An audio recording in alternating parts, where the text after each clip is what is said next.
A situação é tensa em um dos polos mais afetados pela crise humanitária causada pelo garimpo na terra indígena Yanomami, em Surucucu.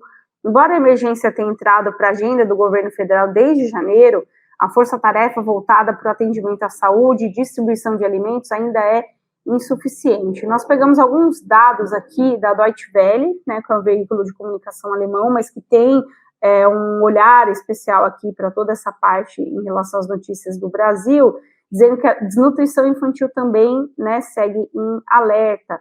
Dados obtidos pela Deutsche Welle, confirmados pelo Conselho Indígena de Roraima, indicam que a taxa de mortalidade de crianças menores de 5 anos foi de 1,8 por dia em janeiro, que totalizava 56 vítimas no primeiro mês de 2023. Para falar mais sobre esse assunto, nós convidamos aqui no Saúde na Roda a Putira Sacoena. Ela é indígena do povo Baré, biomédica, mestra em antropologia na concentração em bioantropologia e doutoranda pela Universidade Federal do Pará, e o Luiz Penha Tucano, doutorando em epidemiologia pela Fiocruz, integrante do Conselho Nacional de Saúde, representando a COIAB, Coordenação das Organizações Indígenas da Amazônia Brasileira, e da Comissão Intersetorial de Saúde Indígena. Lembrando que você pode participar sempre aqui do nosso programa Saúde na Roda, se inscrevendo no nosso canal da CDD, mandando sugestões de pautas e de entrevistas aqui no programa que já está no ar.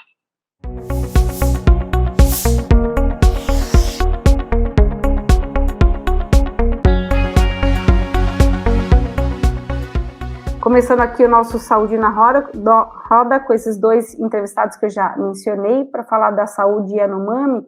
Vou começar com a Putira, se você me permite, Luiz, para saber quais são as informações que a gente tem de momento em relação à saúde dos Yanomami, né? A gente no bastidor falando a diferença sobre saúde e doença, né? Não que a Putira trouxesse um pouquinho do olhar dela e depois o Luiz pudesse complementar de qual que é o atual estado de saúde da população ali Yanomami. Obrigada pela sua presença, viu, Putira? Seja bem-vinda. Obrigada, Camila. É muito complexo, né, quando a gente começa a falar sobre saúde Yanomami, né? A gente tem as categorias muito bem formadas, né? Se a gente for falar de fato o que é a saúde Yanomami, a gente vai falar só de coisas boas, né? A gente vai falar de um território não contaminado, a gente vai falar das crianças que não têm desnutrição, a gente vai falar com os xamãs segurando o céu, a gente vai falar vários outros processos que de fato significam o que é saúde, né? Mas só que a gente entra em outra categoria que a gente vem discutindo, né? Que é justamente o adoecimento Yanomami, né? É aí que está a diferença, né? Do que a gente fala de saúde e do que fala de doença. Nos grandes centros universitários, a gente sempre fala, estuda saúde, e, na verdade, a gente acaba estudando as doenças, né? Então, o adoecimento Yanomami, ele vem sendo acompanhado há muitos anos. E a Comissão Intersetorial de Saúde Indígena, né, tanto eu como o Luiz, que nós fazemos parte, eu representando a Rede Unida e o Luiz a COIAB, a gente já sabia de todas essas denúncias que vinham acontecendo, porém a gente estava totalmente num governo que negligenciava completamente o que era a saúde indígena, né? Então, nesse momento, a gente vem acompanhando enquanto comissão, mas só que a gente tem um acompanhamento muito relacionado à questão de Amazônia, a questão de sermos povos indígenas, né? Então, a gente tem outros tipos também de acompanhamento nesse processo. A gente sabe da diminuição, assim, não parou as violências, a gente sabe da diminuição, principalmente com indígenas mulheres no território. A gente também está acompanhando que os garimpeiros, alguns saíram do território, mas eles não estão saindo de fato, pelo contrário, eles estão indo para outros lugares, e um desses lugares é o estado do Amazonas, né, que a gente vem acompanhando, que também tem a problemática relacionada à questão do garimpo, né? Mas tem uma coisa assim que me chama muito a atenção, né? A gente consegue acompanhar pelas redes, a gente consegue acompanhar pela CESAI, né? A CESAI tem se esforçado muito, a gente sabe o que aconteceu com a CESAI, a gente sabe do sucateamento também que estava tendo na saúde indígena, né? A gente percebe todo um esforço desse processo, né, que vem acontecendo, mas tem algo assim que me preocupa muito, que poucas pessoas têm falado. Como é que está a questão da culturalidade desses povos? Porque você ouve um rompimento, tudo. Eu acredito que esse seja um adoecimento também, porque os Yanomamis são os maiores conhecedores da floresta, do povo deles, né? Eles conhecem tudo quanto é espécie, tanto de plantas, de frutas, de tudo quanto é meio nível da natureza, eles são muito conhecedores. Eu convivi muito tempo com os Yanomamis, né? É onde eu comecei enquanto microscopista na área, e eu comia muitos tipos de cogumelo, né? Então, é algo que eu fico pensando, né? As pessoas olham o adoecimento relacionado à questão muito de biomas, né? E agora que veio a situação relacionada ao bioma principal também, que é o humano. Eu acho que esse acompanhamento, esse monitoramento, ele não precisa só ser feito em nível biológico, ele também ele precisa também ter o acompanhamento das culturalidades desses povos, né? Isso é essencial para nós enquanto povos indígenas. O que vai acontecer com os Yanomami agora? A gente sabe que as cestas básicas não estão sendo adequadas, né? A gente sabe disso, mas e aí? Como é que a gente vai fazer isso agora? Eu acho que é pensar um pouquinho também para esse lado. Sim. E, Luiz, a Putira comentou que esse problema não é de agora, já de bastante tempo, e que no governo anterior era muito difícil de ter qualquer tipo de diálogo ou qualquer tipo de tratativa. As pessoas se assustaram quando elas viram as imagens de bate-pronto ali, né? Que aí teve uma comoção mundial, não só no Brasil. Dá para a gente mensurar desde quando estava essa situação da população Yanomami, quais são os principais pontos que precisariam ser feitos agora para ajudar essa população e que ainda não estão sendo feitos? Você tem informações para passar para a gente também? Obrigada pela sua presença, viu, Luiz? Obrigada por ter aceitado o nosso convite. Obrigado pelo convite. Ainda é um grande trabalho que precisamos estar fazendo em conjunto, tanto a organização civil, né, o movimento indígena, as autoridades públicas, de mensurar tudo isso, o que aconteceu, o que acontece não só no Yanomami, mas em outros territórios que sofrem dessa pressão de garimpo, desmatamento, né, da pressão do agronegócio. São pressões externas, antrópicas, né, na qual ocorre ao longo dos anos. Isso de fato, não é uma coisa do momento, mas entendemos e vimos isso em dados públicos de estudos, no qual o que se existia, ela foi triplicada ou aumentada em 300% de vezes. Nós vemos em alguns indicadores bem gravíssimos, como a malária, que sempre esteve infelizmente, em algumas áreas Yanomami sempre estiveram presentes, né? A malária viva, que é a malária falcíparo, e nos últimos 4 anos a gente viu a malária triplicar, quadriplicar, enfim, em chegar a números exorbitantes, na qual já era um indicativo claro de que algo diferente estava acontecendo e que a gente percebeu todo esse contexto aí que ocorreu ao longo desse pouco período. Aí sim, duplicar, fazer com que fatores que existiam dentro da área indígena se tornarem algo, digamos, de uma dimensão muito grande, na qual a gente precisa agora estar pensando e trabalhar fortemente de reverter essa situação.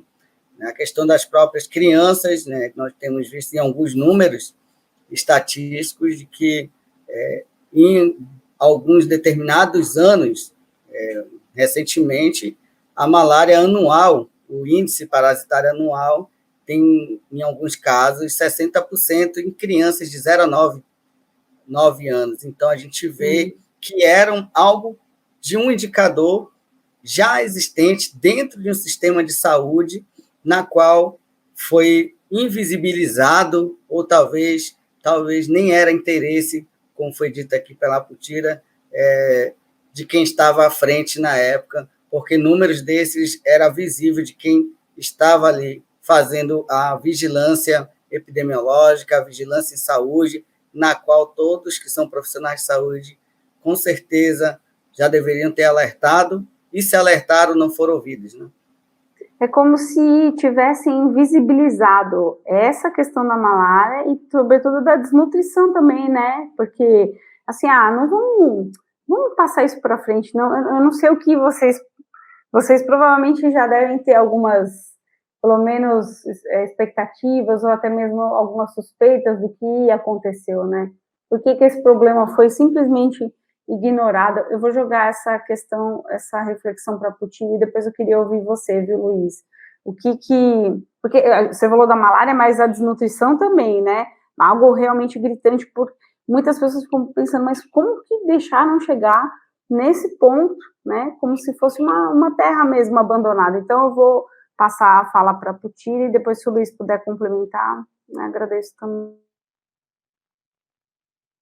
A questão da desnutrição, né, a gente pensa muito na questão do alimento de fora para dentro, né, e nunca do alimento de dentro para fora, né, que a gente consome dentro dos territórios.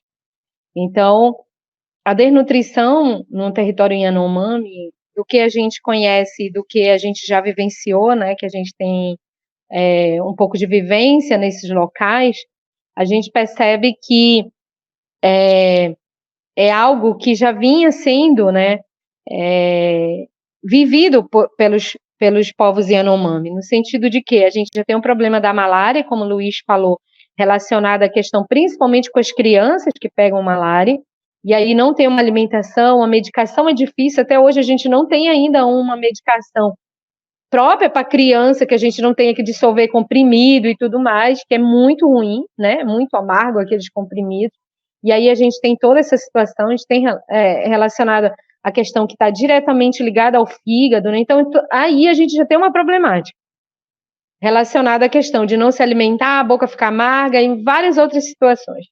Mas quando se trata do território onde você tem a presença do garimpo ilegal, aí você tem tudo pior, né? Porque você tem mães violentadas, né? Mulheres sendo violentadas, mas você vai pescar onde se não tem mais rio? Você vai andar onde que está tudo revirado a mata, está tudo contaminado, os igarapés tudo contaminado, né? E muitas pessoas ficaram assim falando, mas eles não caçam, não pescam, né? Como é que tu vai caçar e pescar agora, né? Onde tu vai caçar e pescar? Porque se a gente observar, em várias reportagens que tiveram, a aldeia estava praticamente no meio do garimpo. Às vezes do lado do garimpo, você não tinha mais aquela sustentação e nível de alimentação que tinha antes. Você não tinha mais isso. E sem falar do medo, né? Porque o consumo antes, por exemplo, de banana era muito grande, né? Você tinha uma outra realidade das roças e você não tem mais isso. Você tem outras pessoas naquele local. E aí tem uma outra situação que a gente precisa falar, da contaminação de mercúrio. Às vezes eu fico me perguntando, será que as pessoas sabem, quando tu tá com um nível maior de mercúrio, o que acontece? Né? Será que as pessoas sabem disso? Será que tu consegue se alimentar bem com nível altíssimo de mercúrio? Será que tu não tem enjoo? Será que tu não tem diarreia? Será que tu não tem outras problemáticas? Né? Aí, às vezes, eu fico me questionando, será que os próprios profissionais de saúde não têm esse olhar também, que uma contaminação de mercúrio está além, né, disso? Aí eu falo muito na questão, por exemplo, aqui do Munduruku, que teve um estudo onde 57% das crianças já estão com nível super alto de mercúrio. E entre elas você tem as mulheres. A maioria das mulheres que já sabem que estão contaminadas por mercúrio, elas não querem mais amamentar, elas têm medo de passar mercúrio para os seus filhos. Então você tem todo um ciclo que está relacionado e vai causar desnutrição. Mas quem causou esse ciclo, né? É sempre bom pensar nisso e colocar para a sociedade. Espera lá, vocês estão chamando a gente de preguiçosos, como sempre chamaram, como sempre teve esse estereótipo no Brasil, através do racismo estrutural, mas quem causa isso, né? Quem está causando isso? Quem está fazendo que os xamãs não segurem mais o céu? Eu acho que a gente começar a pensar nesse contexto do que o próprio Davi Copenau, o senhor Davi, coloca nisso, né? Eu acho muito importante a gente também questionar a sociedade brasileira, né? Sim, sem dúvidas, Luiz. E aí, nesse caso, a Putira falou do garimpo ilegal, né? Que ele está pulverizando, então ele está saindo das áreas onde tem uma visibilidade, a imprensa começa a denunciar, mas estão indo para outros lugares, e eu fico pensando, dá medo, né, se é que já não está acontecendo em outros lugares do Brasil, a mesma situação que a população Yanomami está sofrendo, que é essa repressão que o garimpo ilegal acaba reproduzindo naqueles locais onde ele está. Aliás, gente, garimpo ilegal parece, né, garimpo já é ilegal, então não precisaria nem falar que é ilegal, mas a gente fala que é ilegal. Não existe, né, mineração legal. Não tem, né, então assim, mas só para a gente deixar mais enfático, né, porque o garimpo por si só é legal, enfim. Me diz um pouco do seu olhar sobre isso, né, Luiz, a questão do garimpo, e se vocês dois puderem citar quais outras áreas a gente precisa ficar atento e que precisamos entrar no estado de alerta, tal como a população Yanomami. Vamos lá. Então, né, para iniciar, né, naquela questão da invisibilidade, né, eu acredito que tem toda uma política estruturante anti-indígena, né, que sempre esteve aí nesse recente contato aí do antigo governo, né, isso foi um estopim ou um alicerce para que as pessoas pudessem ter essa audácia de ampliar o garimpo sem ter medo, né, das estatais, das seguranças. A gente viu a Polícia Federal, o Exército não muito ativo nessas áreas, ou talvez quando planejavam, sempre a gente ouvia uma notícia de que alguém vazou a operação, e sempre foi, ao longo desses anos, essa mesma história, né? Então, a gente vê que era um processo orquestrado do que se queria, de fato, até que utilizar o próprio indígena, o próprio parente, de colocar discursos, né, de que o indígena também precisa explorar o que tem debaixo da terra, enfim, colocar parentes, aliciamento de parentes para que mudasse a opinião pública brasileira, né? Então, hoje você ainda a gente vendo a realidade Yanomami, ou pode ser lá no Rio Tapajós, ou aqui no Madeira, onde foi feito várias denúncias, a opinião pública brasileira ela se divide, porque as fake news correm, né? A pessoa começa a dizer, não, mas é o próprio indígena que está lá vendendo e tal, mas eu vou dizer uma coisa, sempre falo, aliciamento vai existir em qualquer lugar do planeta, existe dentro dos povos indígenas, mas não é consenso da organização indígena, nem do povo indígena que está ali sofrendo, de que o garimpo é a melhor solução e caminho para a população. Todo mundo já é ciente disso, mas, infelizmente, outras pessoas utilizam dessa má-fé para dividir opiniões, e é isso que ocorre no Brasil hoje em dia, né?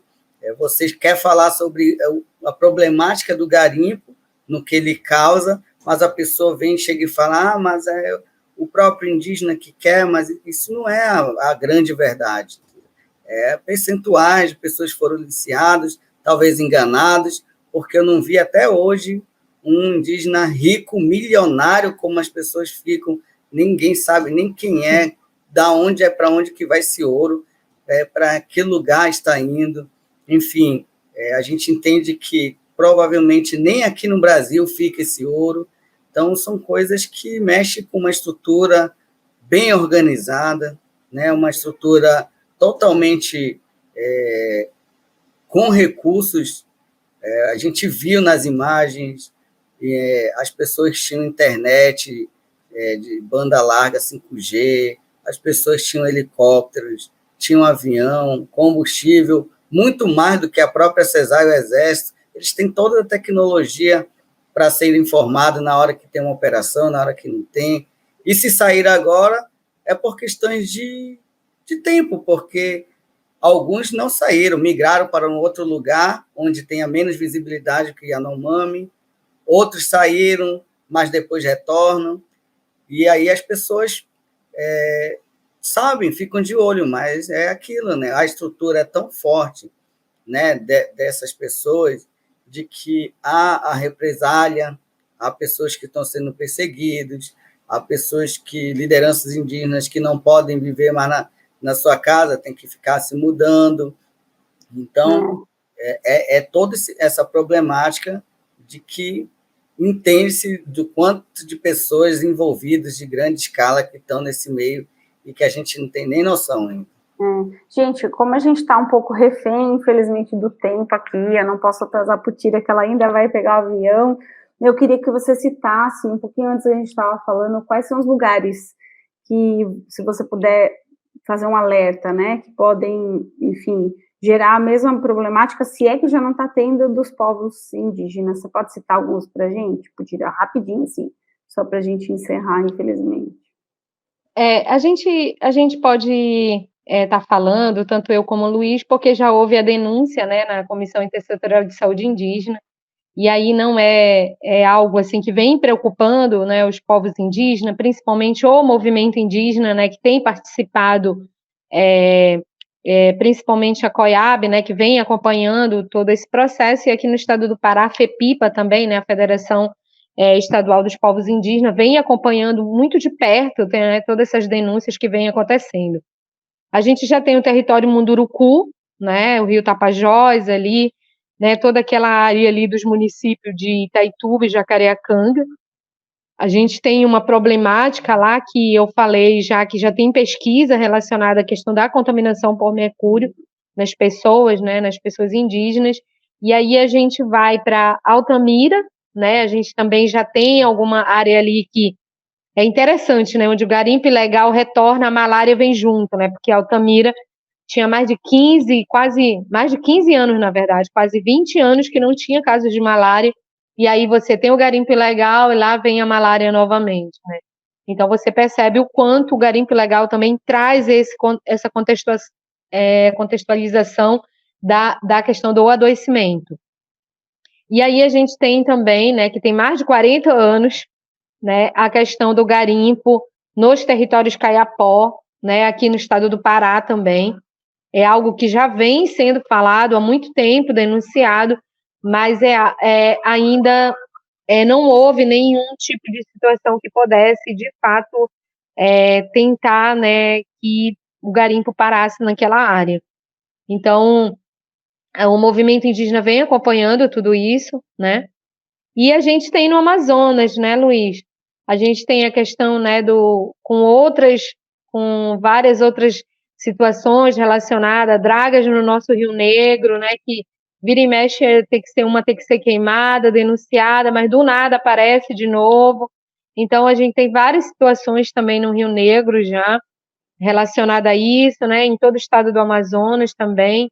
A gente vem percebendo, né, que é onde eu sempre falo para os meus colegas, sabe, quando eles vêm falar sobre a questão do garimpo ilegal.